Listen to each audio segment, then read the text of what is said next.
Dios les bendiga mucho a todos ustedes. Me da mucho gusto tener el privilegio de continuar hablando de este hermoso libro de Éxodo con un tema, como vieron en la portada, caminando a la promesa.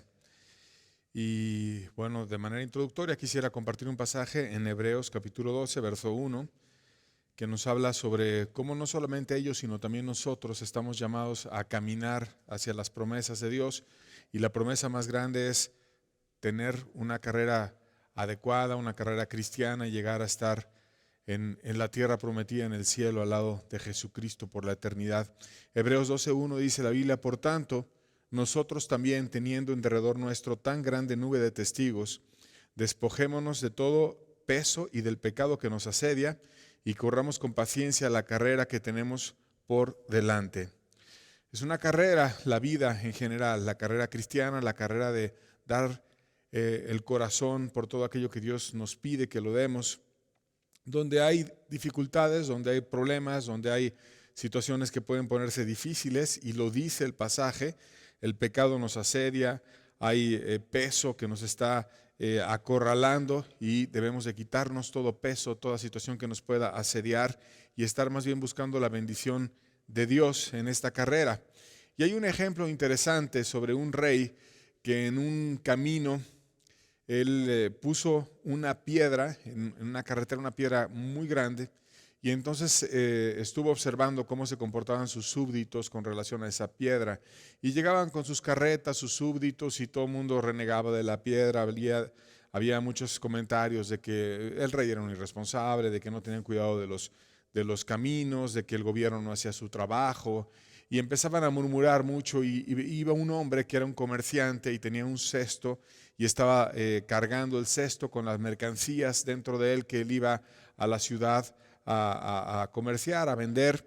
Y de repente vio la piedra, bajó el cesto y empezó con grandes esfuerzos a empujar la piedra, que estaba realmente pesada, y la rodó hacia a una cuñeta que estaba al borde del camino. Y ya que la había quitado, para él era fácil porque iba caminando, pudo haber simplemente esquivado la piedra, pero bueno, decidió hacer un esfuerzo adicional, rodó la piedra, la puso en la cuñeta, y curiosamente vio en el lugar donde estaba la piedra que había un hueco, y en ese hueco había una bolsita en donde el rey había dejado una nota donde agradecía el esfuerzo al súbdito que hubiera quitado esa piedra, y tenía unas monedas de oro. De tal manera que el rey les estaba dando una enseñanza a sus súbditos de que detrás de quitar esos obstáculos había una recompensa y había una bendición. Y de esa forma Dios nos permite y nos invita a vencer los obstáculos, a quitarnos todo el peso del pecado o de cualquier otra situación que nos asedie, y a decidirnos a correr con paciencia la carrera cristiana, ser ligeros y tener la bendición de Dios durante el camino.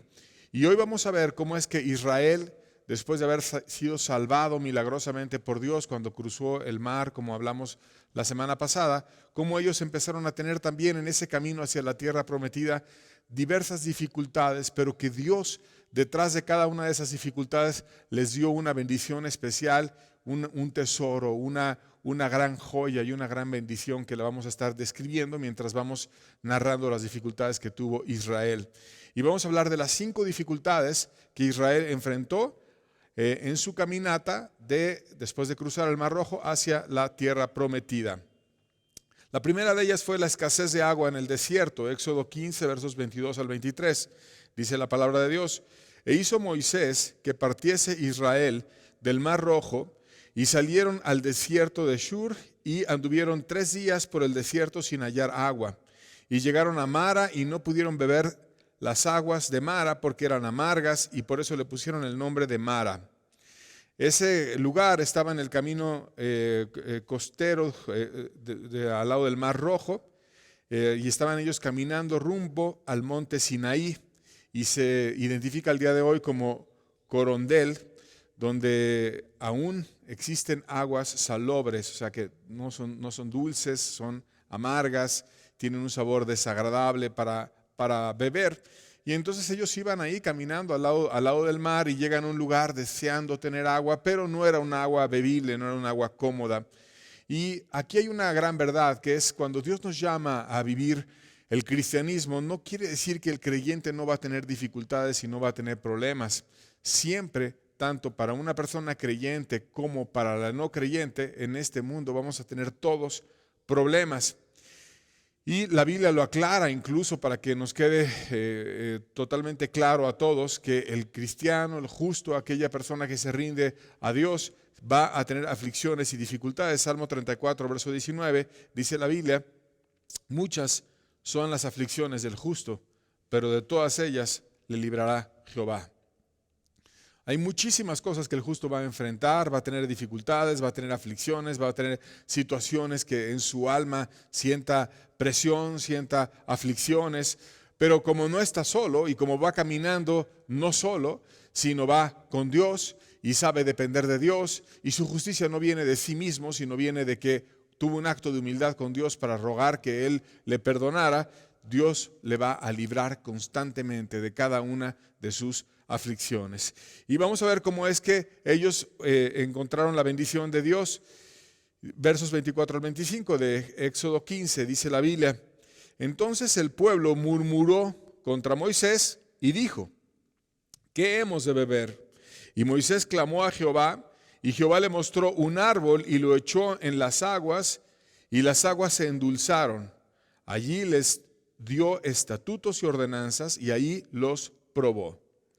Y entonces el pueblo, cuando empezó a ver las aguas salobres, a sentirlas, a darse cuenta que no era agradable estarlas tomando, empezaron a murmurar contra el líder, un pueblo que repetidamente practicó este pecado de murmuración, a empezar a criticar, empezar a hablar, no ir a enfrentarlo directamente, sino siempre por la espalda, con una situación amarga en su alma, y por algo Dios les estaba permitiendo beber desde una perspectiva física, agua salobre, que era como un signo de lo que ellos tenían dentro.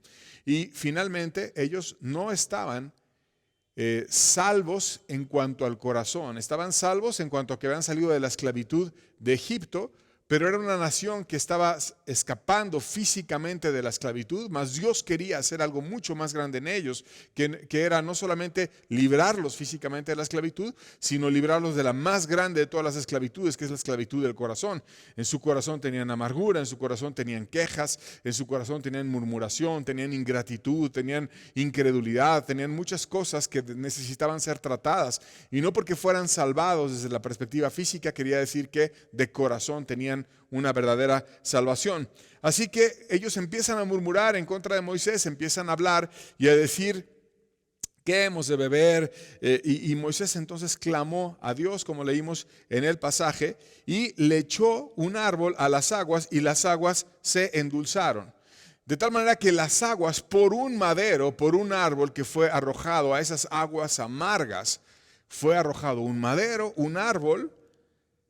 Obviamente el árbol ya estaba desarraigado y las aguas se endulzaron. Y eso mismo pasa cuando una persona llega llena de amargura a Dios, cuando su corazón tiene rencor, cuando su corazón tiene odio, cuando su corazón es crítico, murmurador de los demás, soberbio, y también va al madero, va a lo que significa ese árbol, que no es otra cosa más que madera, que hay un madero que te permite salir de la amargura, que te permite cambiar el corazón. ¿Quién es ese madero? La cruz preciosa en la cual el Salvador fue colgado para que nosotros pudiésemos alcanzar la redención de nuestros pecados. Y entonces cuando llegó el árbol a las aguas se endulzaron y ellos pudieron beber. Y nosotros también, los que hemos alcanzado la gracia de Dios por un madero, por lo que hizo el precioso Señor Jesucristo, enfrentando las amarguras y las quejas de muchas personas y sanando nuestra alma de todo tipo de odios, de angustias, de quejas, de amarguras, y quien murió para sanar nuestras heridas, es que podemos ahora beber en nuestro interior no aguas amargas, sino aguas totalmente dulces y diferentes. Dice la Biblia que por su llaga nosotros fuimos sanados, de tal manera que la cruz fue aquello que nos da la fuerza y la gracia para que la amargura de la vida y el sabor distorsionado del corazón fuera cambiado por lo que Él hizo en ese madero. Finalmente el árbol era un simple ejemplo físico de la salvación que venía a traer Jesucristo. Cristo cambió el agua en cosas mucho más excelentes cuando Él estuvo aquí en esta tierra también, la cambió en vino y tiene muchos significados de lo que Él viene a traer a la vida de una persona cuando está redimiendo por completo su corazón. Le da de beber algo nuevo, le da de beber algo que le da fuerza, sacia su sed y les dio bendición absoluta. Versos 26 al 27 de Éxodo 15 dice la Biblia: y dijo: si oyeres atentamente la voz de Jehová tu Dios, e hicieres lo recto delante de sus ojos, y diereis oído a sus mandamientos, y guardareis todos sus estatutos, ninguna enfermedad de las que envié a los egipcios te enviaré a ti, porque yo soy Jehová tu sanador. Y llegaron a Elim, donde había 12 fuentes de aguas y 70 palmeras, y acamparon ahí junto a las aguas. Entonces ese lugar, Elim, al cual habían ellos llegado después de haber presenciado el milagro de que el madero cambió las aguas salobres en aguas dulces, estaba bien cerca del lugar anterior, a solamente 2 leguas. Y Dios los lleva a una especie de paraíso después de esa amargura que tenían, de esa dificultad, de ese sabor amargo en el alma y en la boca. Las lleva a un oasis, a un lugar donde había en medio del desierto agua, y tenía un símbolo muy especial. Estaba lleno de árboles y tenía vegetación, abundante agua, tenía palmeras. Y las cantidades que se mencionan ahí te están hablando de que Dios lleva a una persona que ha encontrado por medio de lo que hizo Jesucristo en la cruz, la sanidad de su corazón, a un oasis que también tenía 12 fuentes de agua y 70 palmeras.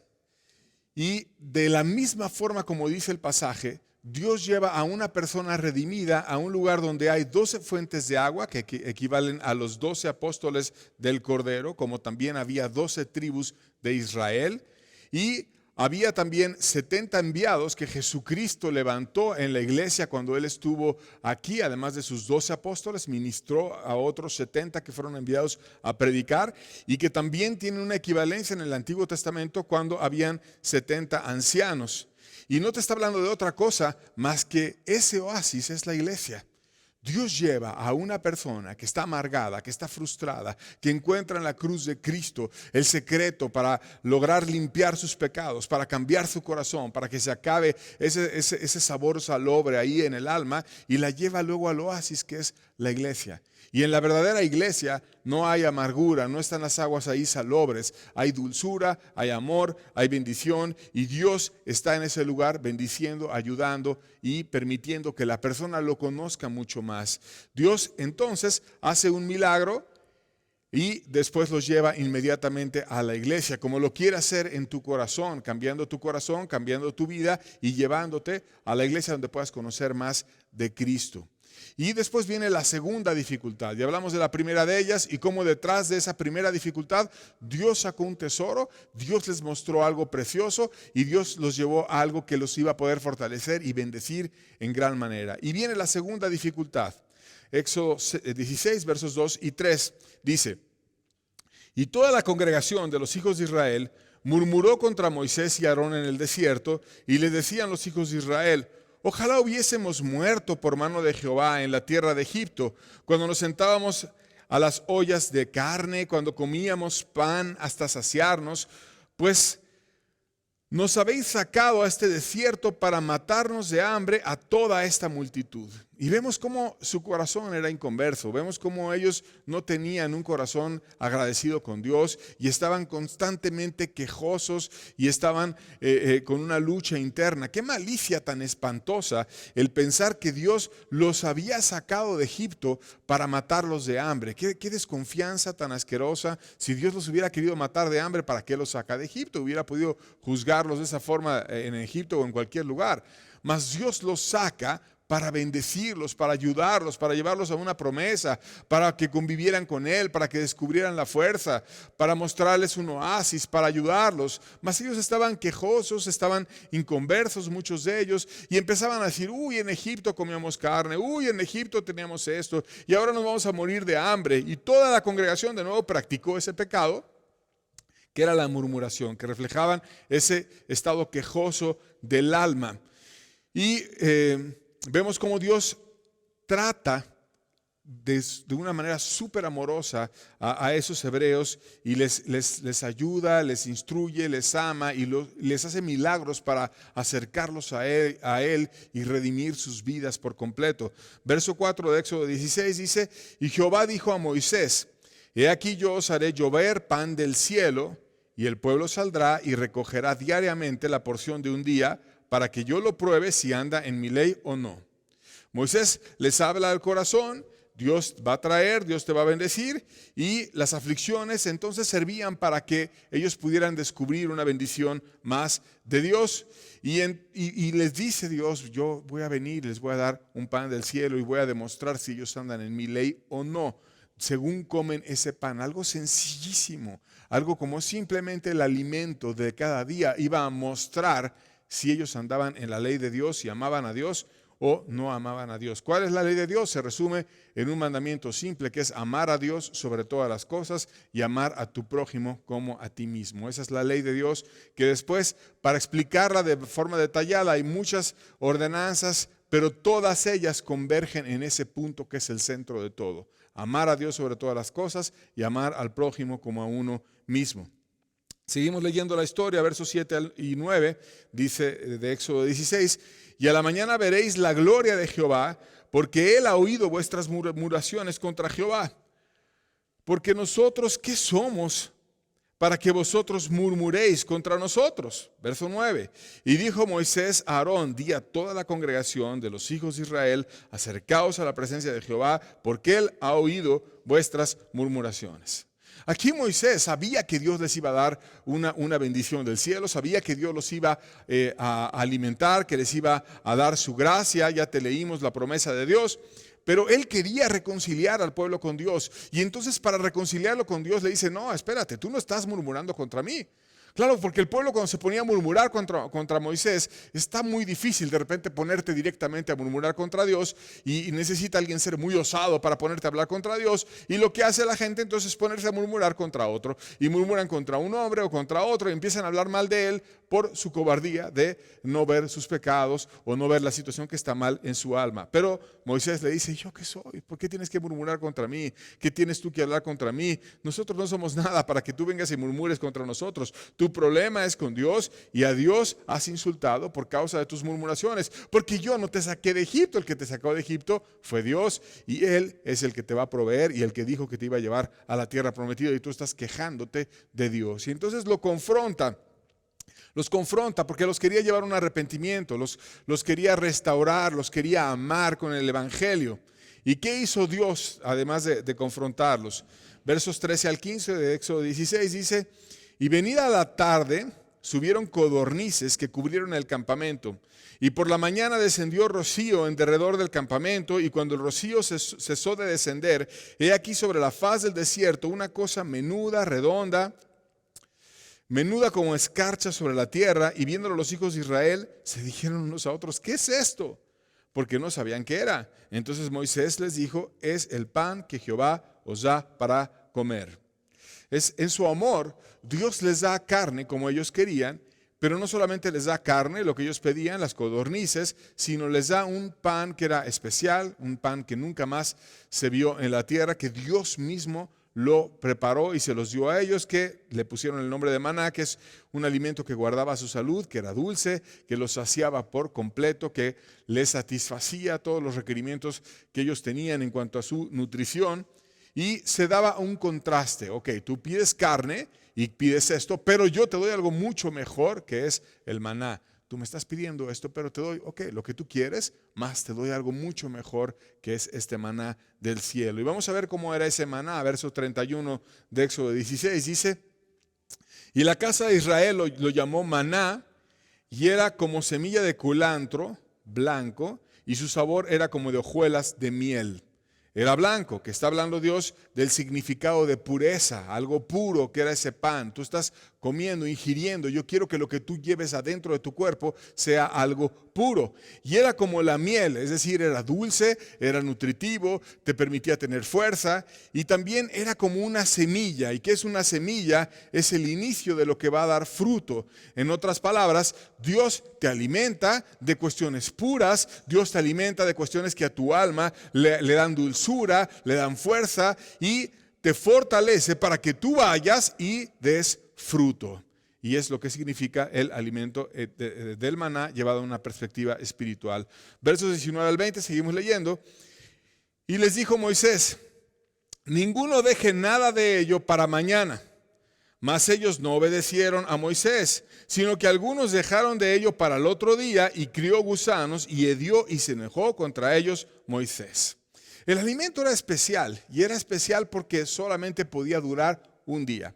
Tú en la mañana te levantabas, recogías el maná, lo preparabas, lo comías durante las 2 comidas que ellos tenían en el día, y para el día siguiente no podías tener maná guardado, porque si tenías maná guardado como ellos guardaron, entonces criaba gusanos de manera rápida, un milagro muy rápido, y no servía el maná. El maná solamente servía para ese día. Si lo guardabas para el día siguiente, creaba gusanos.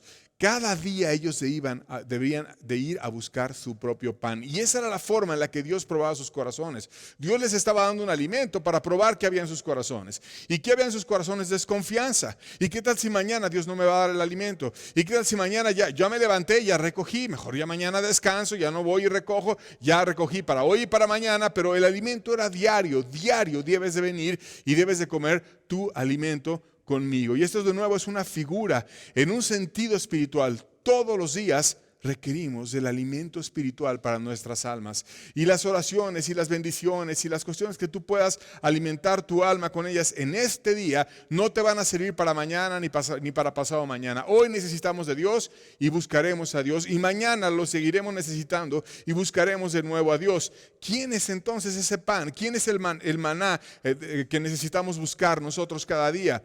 Juan 6, versos 31 al 35, Jesucristo aclaró esta pregunta. Dice: nuestros padres comieron el maná en el desierto, como está escrito: pan del cielo les dio a comer.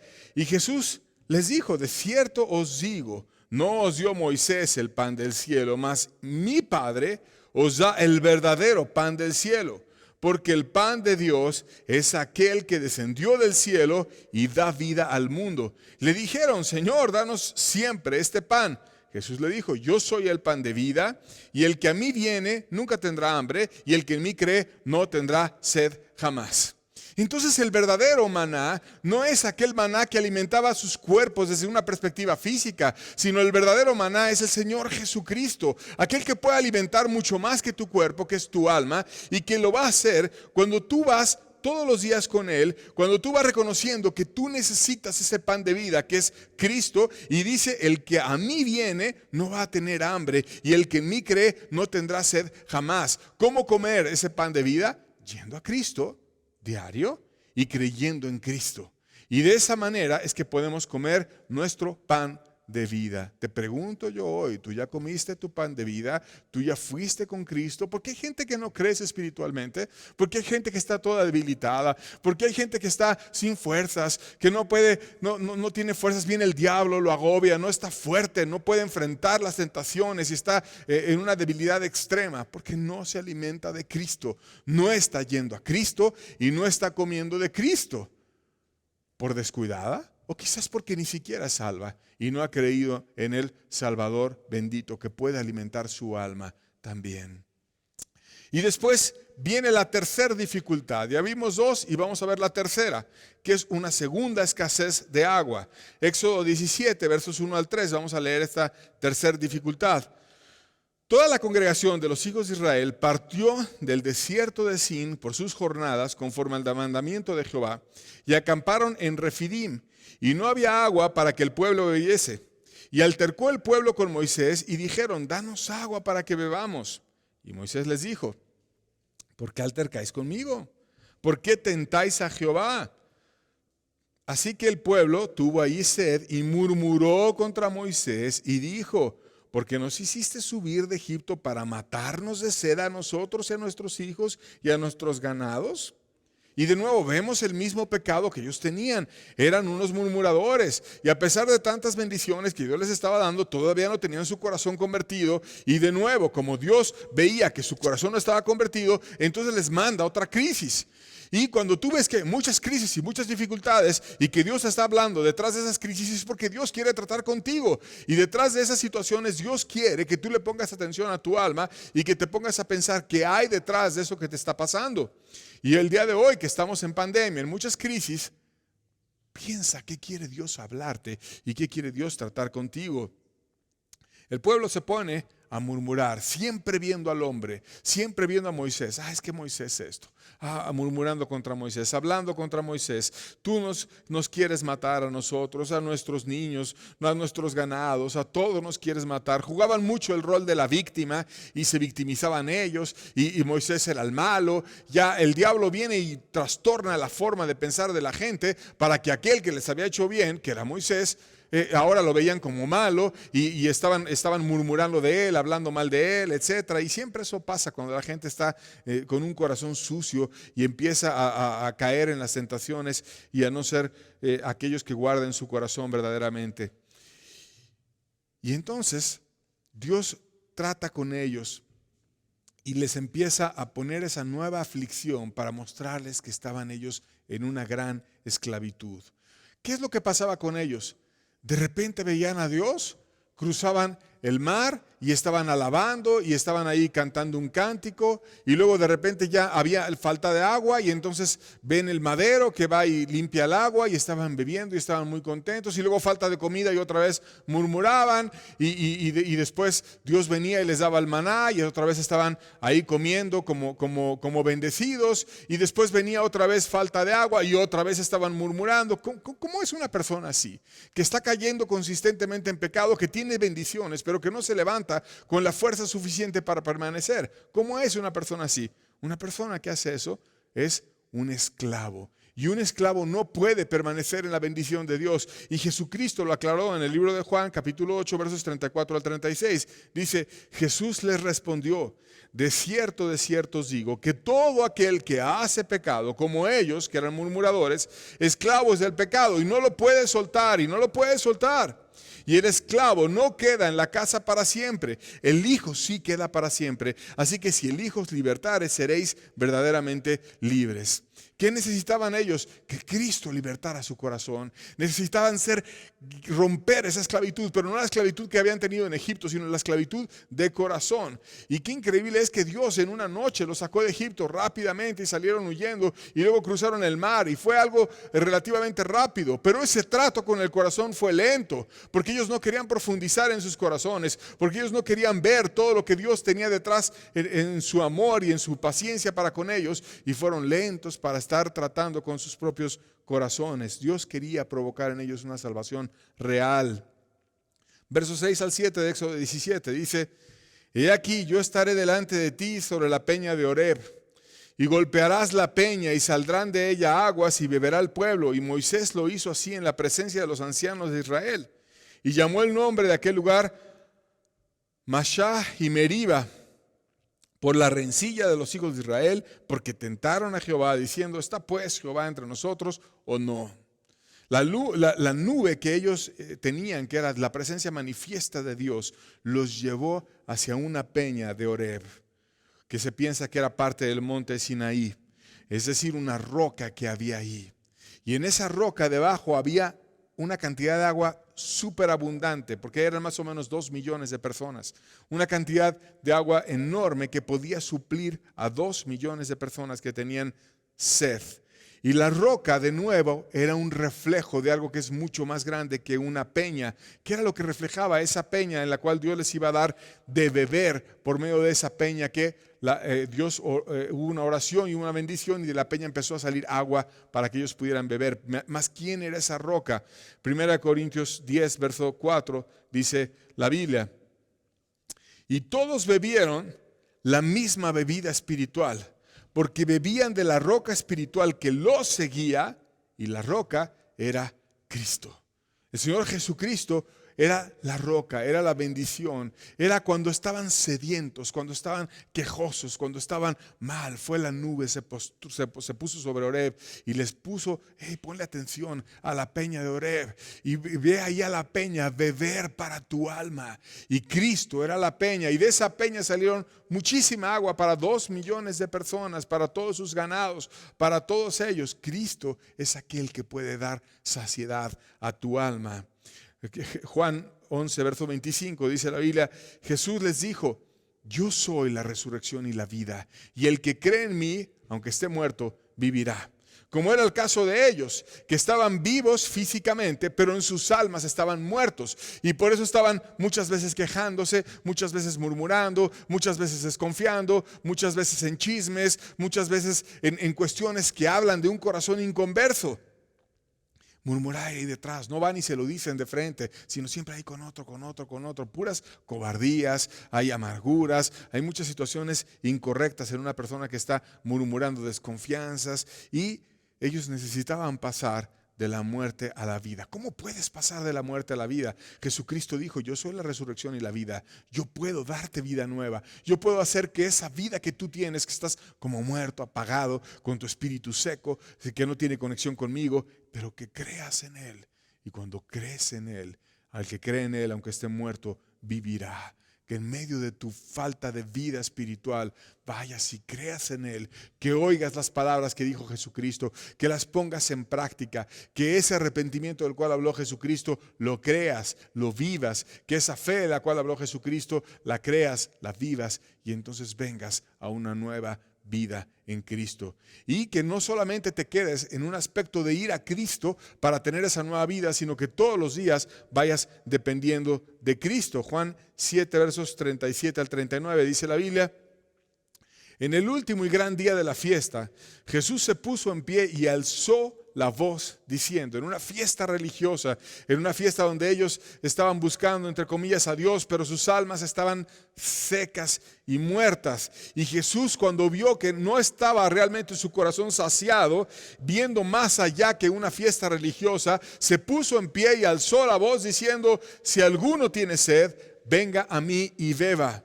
Y el que cree en mí, como dice la Escritura, de su interior correrán ríos de agua de vida. Esto dijo del Espíritu que habían de recibir los que creyesen en Él, pues aún no había venido el Espíritu Santo porque Jesús no había sido glorificado. El que cree en mí, de su interior correrán ríos de agua de vida. No es solamente una agua que te permite saciar tu sed en el momento de la salvación, sino es un agua que te permite tener ríos de agua de vida durante toda tu vida. Que Dios envía Jesucristo, el Espíritu Santo, y Él mismo prometió, yo lo enviaré, y Él lo puede enviar a tu vida para que entonces tengas saciedad toda tu vida, para que siempre tengas esa agua preciosa, para que no tengas sed tu alma y estés ahí muriendo de inanición, de calor, en una dificultad espantosa en este mundo que nos es adverso. Y entonces cada aflicción, cada dificultad que ellos iban enfrentando, Dios en su inmenso amor los estaba orientando hacia Cristo.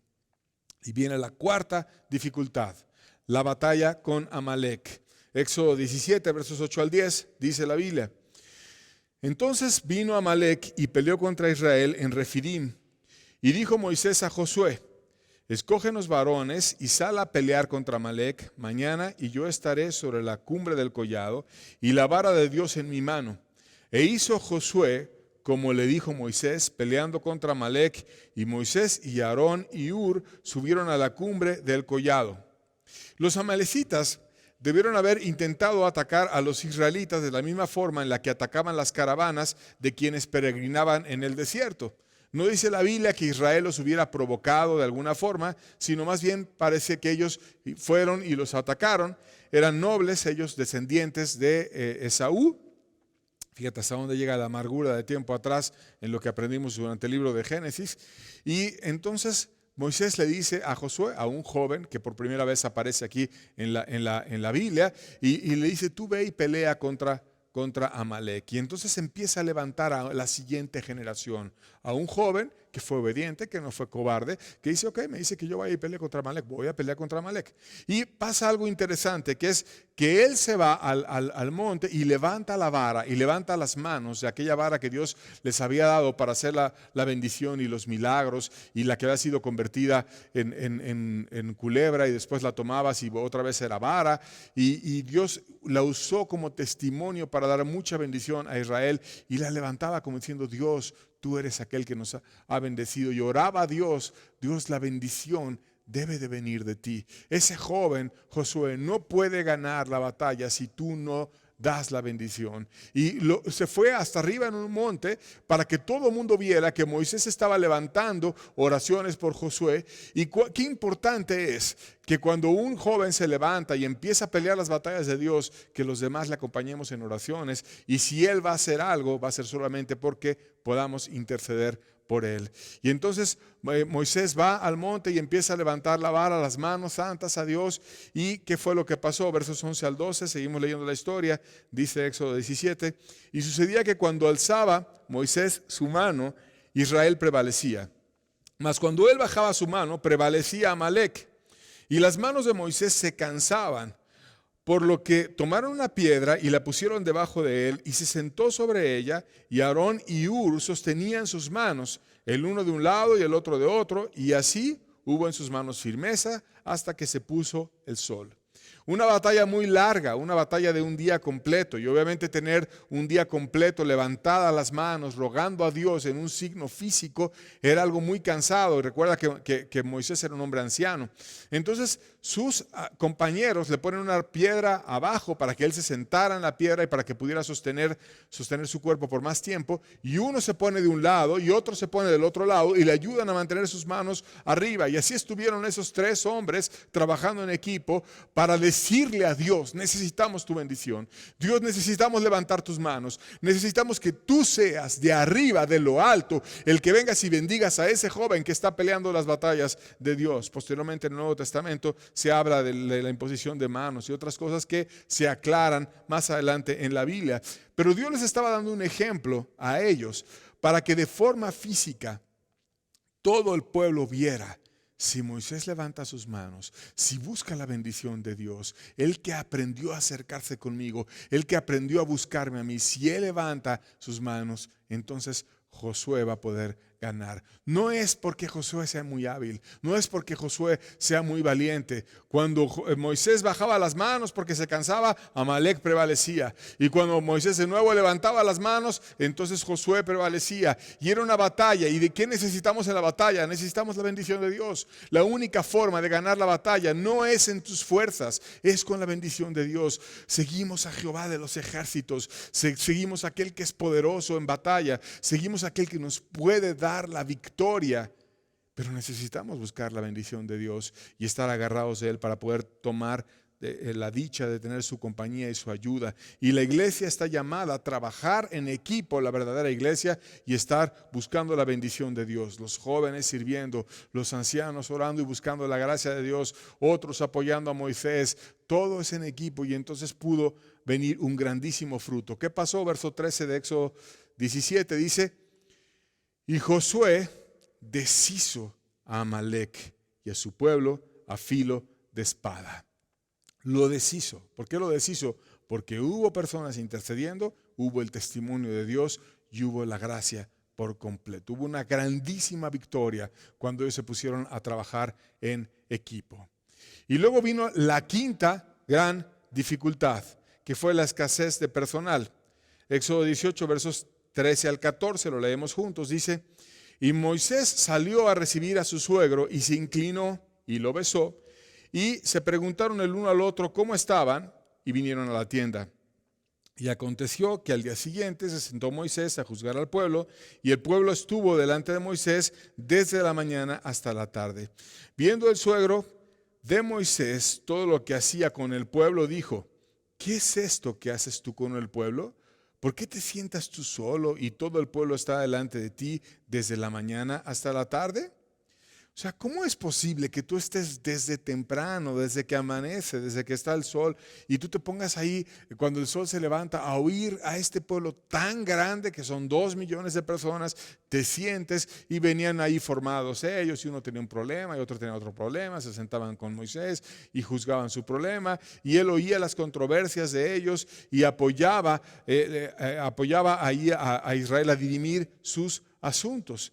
Pero cuando viene alguien de fuera, que era el suegro de Moisés, de visita, y ve lo que estaba haciendo Moisés, y ve desde temprano está ahí juzgando, y hay una colota de gente que quiere hablar con él, y es imposible porque pues es demasiada gente, necesitan un esquema diferente, o si no, este Moisés se va a morir de cansancio.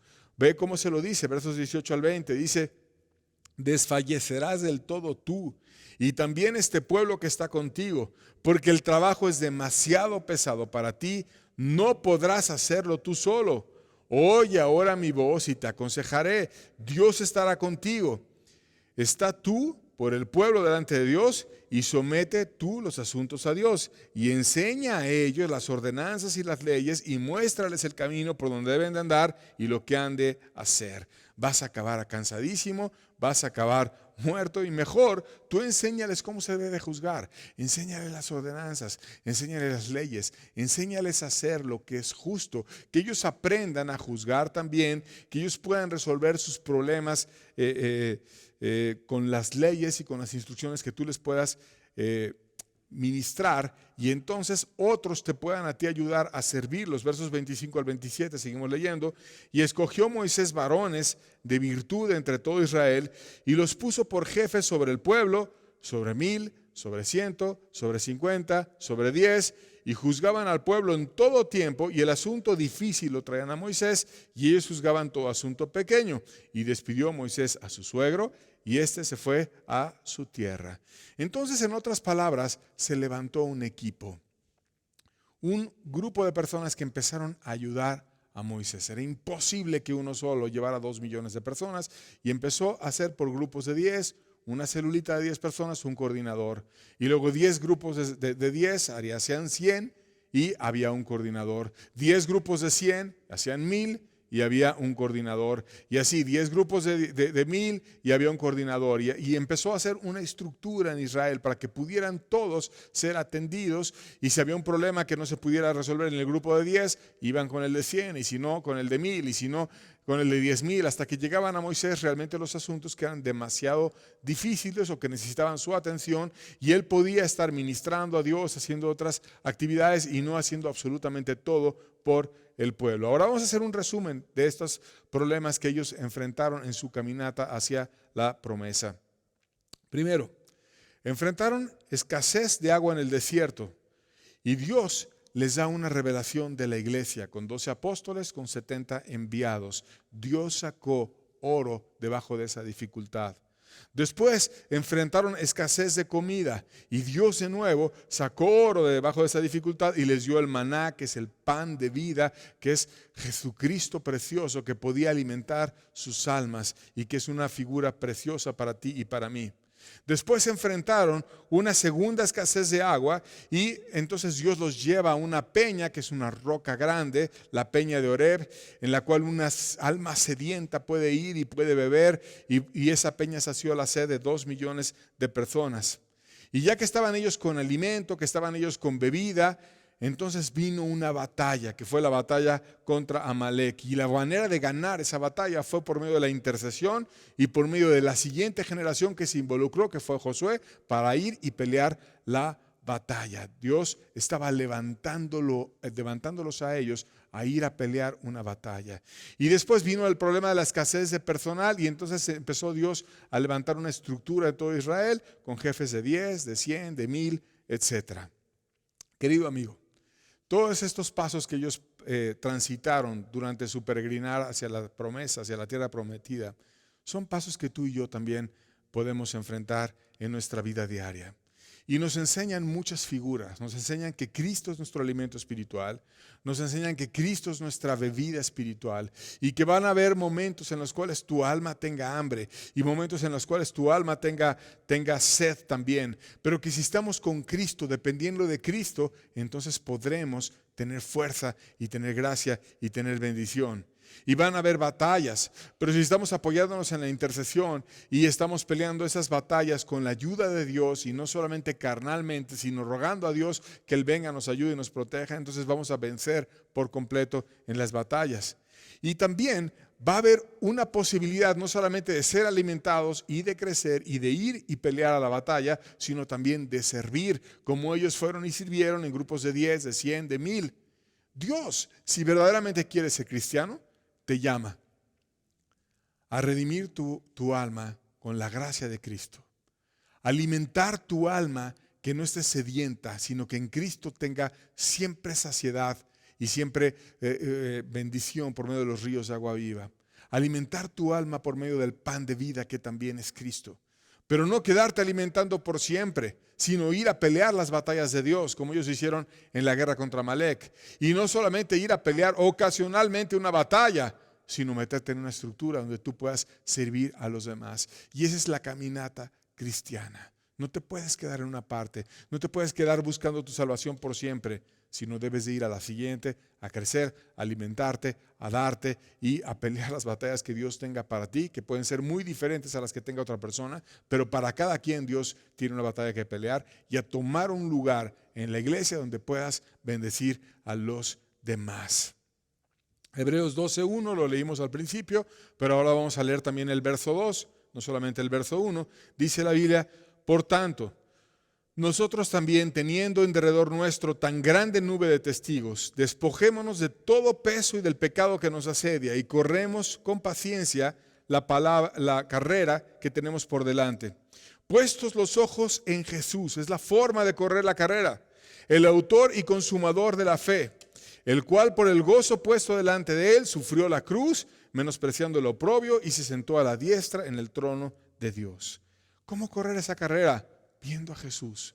¿Cuál fue la respuesta de esos hebreos cuando tenían sed? Jesús. Cuando tenían hambre, Jesús. Cuando peleaban una batalla, Jesús. Cuando tenían que buscar el discernimiento para aconsejar bien a las otras personas, las leyes que Jesús les dio. El fin de todo es Cristo y el eje de todo es Cristo. Y la forma en la que podemos vivir la vida cristiana es poniendo nuestros ojos en Jesús, no viendo los problemas, viendo a Jesús. Una señora fue a visitar a su vecina, iba con su niño pequeño, y entonces le dio permiso a su hijo de salir a jugar mientras ella platicaba con la vecina. Y después salió de platicar con la vecina a buscar dónde estaba su hijo ahí en el parque, y vio aterrada que su hijo se había subido a un andamio porque había un pintor que estaba pintando en un andamio una pared muy alta. Y entonces la mujer, aterrada cuando vio a su hijo pequeño que estaba ya en el andamio hasta bien alto, le gritó a su hijo: bájate de ahí, Enrique. Y entonces el niño, que no estaba viendo hacia abajo sino hacia arriba porque quería alcanzar al pintor, se quedó paralizado, y viendo hacia abajo se quedó con mucho miedo y no podía ni subir ni bajar. Y la mamá estaba aterrada viendo que su hijo se podía matar y se podía caer de ese andamio. Y entonces el pintor, dándose cuenta de lo que estaba ocurriendo, no se había percatado de que un niño lo quería alcanzar. Entonces calmó a la madre, le dijo: el pequeño está bien, yo me hago cargo de él, no se preocupe, señora. Y el niño le dijo: amiguito, mira, no mires abajo, solamente mira arriba. Acércate a mí, no tengas miedo y yo te voy a tomar. Y entonces el niño no miró hacia abajo, miró solamente hacia arriba, terminó de subir, se acercó al pintor, el pintor lo abrazó, lo cargó y lo bajó hacia donde estaba su madre. Y esto es lo que debemos hacer en la carrera cristiana: no mirar hacia abajo, mirar hacia arriba. ¿Y quién está arriba? Jesucristo. No mires los problemas, no mires las dificultades, no mires, porque luego te vas a poner a murmurar como ellos que estaban quejosos, murmurando, y era un chismarajo lo que estaban teniendo ahí. No mires al hombre, no mires los problemas, no mires esas cosas. Mira a Jesucristo, que es aquel que te puede ayudar y te puede bendecir y te puede dar su gracia, como ese pintor te va a recibir amorosamente, te va a cuidar, te va a ayudar y te va a sacar del problema. ¿Qué pasa cuando empiezas a hacer esto? Cuando empiezas a correr la carrera cristiana y cuando tienes la bendición, vamos a ver qué pasó con ellos, la promesa a la cual Dios los llevó después de todas esas grandes dificultades. Detrás de cada dificultad había oro escondido, pero después de todas ellas les mostró un tesoro de oro. Y vamos a ver ese tesoro de oro. Éxodo 19, versos 3 al 6, dice: y Moisés subió a Dios, y Jehová lo llamó desde el monte, diciendo: así dirás a la casa de Jacob, y anunciarás a los hijos de Israel: vosotros visteis lo que hice a los egipcios, y cómo os tomé sobre alas de águilas, y os he traído a mí. Ahora pues, si diereis oído a mi voz, y guardareis mi pacto, vosotros seréis mi especial tesoro sobre todos los pueblos, porque mía es toda la tierra, y vosotros me seréis un reino de sacerdotes y gente santa. Estas son las palabras que dirás a los hijos de Israel. Moisés subió a Dios como el niño al pintor, al Sinaí, a su presencia. Y Dios le dio una revelación: mira, yo he sido como con alas de águila, te he traído a mí y a todo Israel. No con alas de pájaro, con alas de águila, potentes, fuertes, sin demora.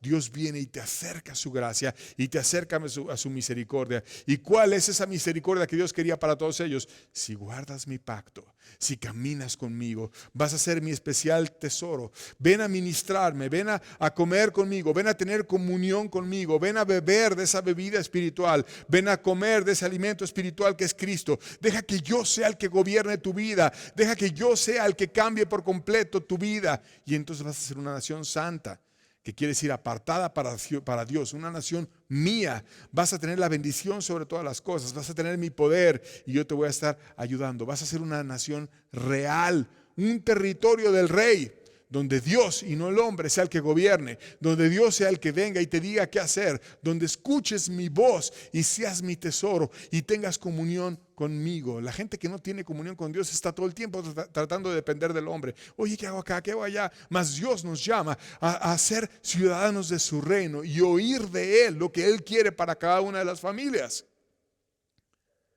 Y además de eso, como vamos a ser ciudadanos del rey, Dios promete darnos una corona. Segunda de Timoteo 4, versos 7 y el 8, y con este pasaje terminamos.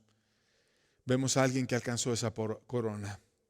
He peleado la buena batalla, he acabado la carrera, he guardado la fe. Por lo demás me está guardada la corona de justicia, la cual me dará el Señor, juez justo, en aquel día, y no solo a mí, sino también a todos los que aman su venida. Pablo decía: yo ya acabé, ya peleé la buena batalla. Y yo espero, querido amigo, que cuando tú y yo partamos, digamos como Pablo lo mismo: peleé la buena batalla. Acabé aquello que Dios quería que yo hiciera. Acabé mi carrera. He guardado la fe. No voy a tener la fe un tiempo. La voy a tener toda la vida y no la voy a soltar. Y voy a seguir creyendo en Dios toda mi vida. Y yo sé que Dios va a guardar para mí la corona de justicia. Y Dios va a haber un día en el cual te va a entregar una corona y te va a decir: tú eres de mi reino. Tú eres mío. Tú eres nación santa. Y te va a apartar para Él. ¿Cómo saber que tú vas a recibir eso? Cuando tú amas su venida, cuando tú deseas sobre todas las cosas: ven Cristo, ven a mi vida, venga a tu reino, ya ven pronto, ya quiero estar contigo. Que no estés anhelando las cuestiones de las avaricias del mundo, las cuestiones que puedas obtener en algún pecado, algún placer temporal, sino que anhelas solo a Cristo y que anhelas su venida, su visitación, su bendición para tu familia, para lo que hagas. Y entonces Cristo va a venir y te va a dar un día la corona y te va a hacer ciudadano para siempre de su reino. Corre, querido hermano, amigo, la carrera cristiana si ya le has entregado tu vida. Si estás todo débil, ve y fortalécete en Cristo y ve y bebe de Cristo. Y si no te has entregado, ya es tiempo de que dejes de perder tu vida en cuestiones absurdas y empieces a correr con paciencia la preciosa carrera a la cual Dios te llama. Dios les bendiga mucho. Con esto terminamos. Estamos despedidos. Que tengan buena tarde.